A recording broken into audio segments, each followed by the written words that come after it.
you today how I landed this job, how I came to Korea, and how I did it in two parts. So the first part will be just my application with the recruiting company that I decided to go with, and the second part will be what happened or how I acquired my documents after I got my job or my offer. Okay, so first things first, you want to consider two things, well, two major things. There's a lot of different ways to teach in Korea. You can do substitute teacher, you can be an English professor, teacher for adults, but I think that the most basic things is Hagwon. Basic options is Hagwon or private academy, which is where I teach, or public school. There are a couple of public school programs here in Korea, but I chose not to go that way for a couple of reasons. I just didn't have time to do my TOEFL or TEFL certificate. I don't have that. And I didn't need to get it for Aclipse recruiting. The requirements. So the requirements is just your bachelor's degree. So if you graduated university, 4-year program and have your bachelor's degree in any field, that will do. Obviously, if you graduate in a related field like education or English or communications, that would be a little bit more favored, or not favored, but I think they just accept anyone. But I think the pay might be higher. Don't quote me on that, but there might be a better chance of you getting picked. But please don't quote me on that. I'm not that's not proven. But I just know that if you're in a related field, you might have some kind of advantage. Personally, I took communications and professional writing in university. I went to University of Toronto in Canada. So I looked at China, I looked at Thailand, I looked at Japan, Vietnam. Aclipse, by the way, also offers China. But at the end of the day, I was looking at a few websites, I was looking at a few reviews of people that have lived in Asia and taught at a bunch of different countries. And Korea just seemed the most appealing to my personality and what I was seeking to do in this journey. But I'm looking at my very first email for my interview, and it was in April of 2016.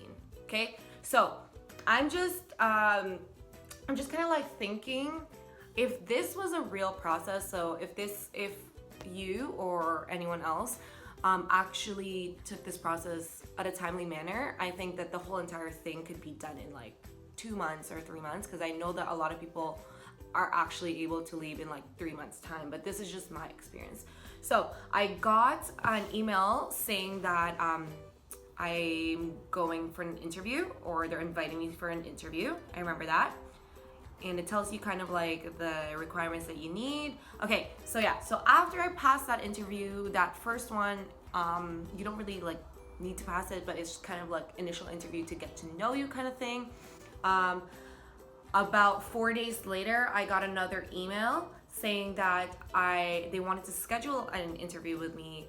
It's going to be a 30 to 40 minute phone call, and they give you this pre-interview task package, and it's pretty much just a questionnaire of English exercises. And I remember that I feel like I've taken this kind of test in some kind of the EQAO kind of thing, where they test your English proficiency.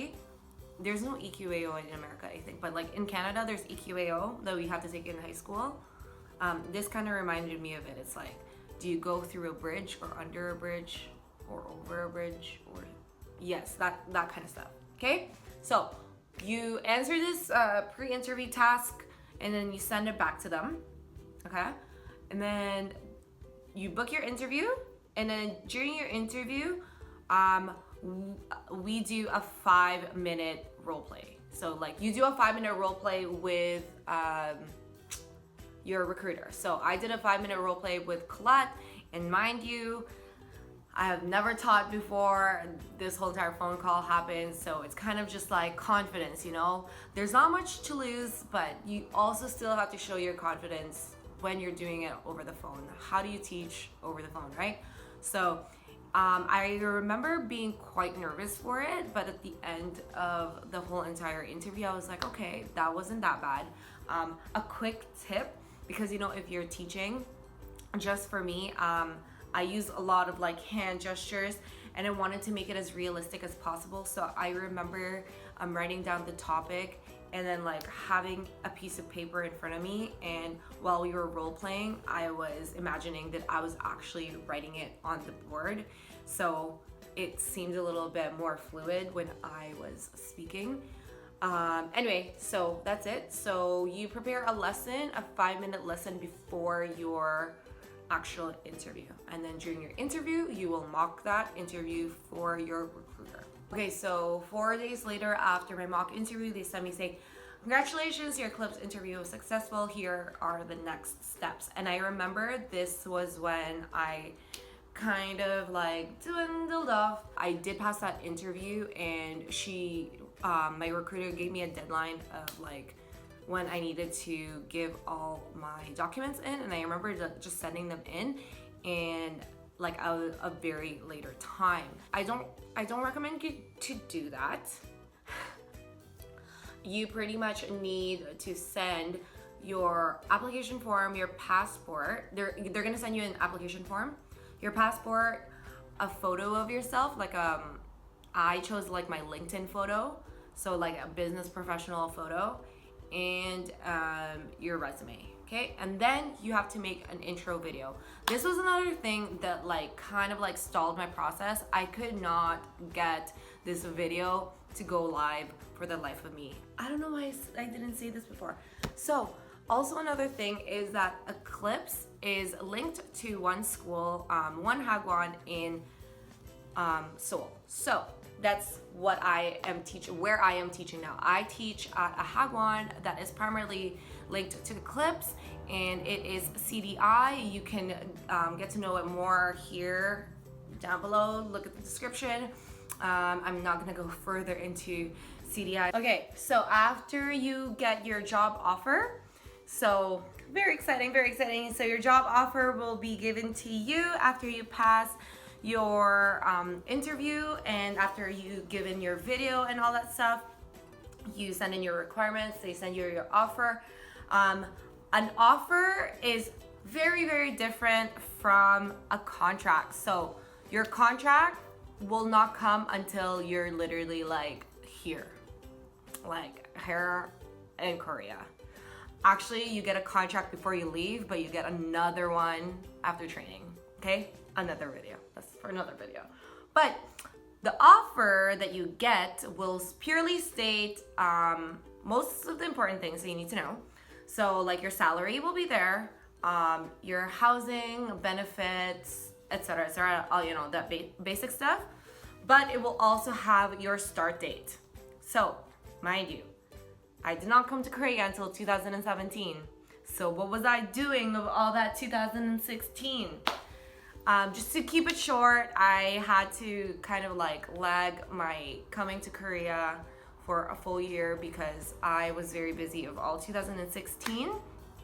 But that just goes to show that Aclipse, if you want it, if you would like or decided to go with them, or if you have decided that you want to come to Korea, they will really, really be considerate for all that you need and like hold your hand through all the steps of the way. I could not be more thankful for the process that I had here because I'm still here, and it was like so long ago that I applied. I will go into more detail about the contract, but that was just kind of like a brief how I went from my offer or from my interview to my offer, and that's like the initial steps. And I guess acquiring your documents is a whole different thing that I will make a new video for. So I hope you guys like this video and it helped you out in any shape or form. So my only advice is to keep it in a timely manner. Don't lag it, because Korea is wonderful. I don't think that anyone should second guess this like I did. If you need any more convincing, just hit me up. Any questions about Aclipse, and if you think if you're thinking of doing it, just hit me up. Like, here or on Instagram or on Twitter, Facebook, anywhere you want. And yeah, just let me know and I'll be more than happy to help you out. Okay, bye.